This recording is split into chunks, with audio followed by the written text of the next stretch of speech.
Sí. E a outra era se pensa que o Partido Popular se equivocou ou prescindiu de Cascos en Asturias.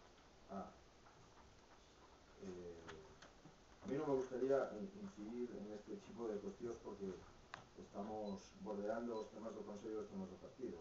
Vostedes aquí nesta sala coñecen cal era a miña opinión, pensaba que Cascos era un gran candidato.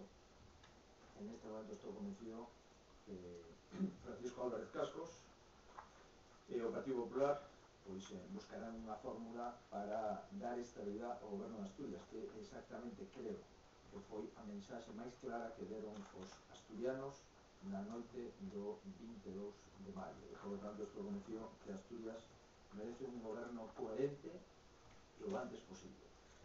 Hai prazo para conseguir ese goberno coherente e estou convencido que se conseguirá porque é o que necesita Asturias.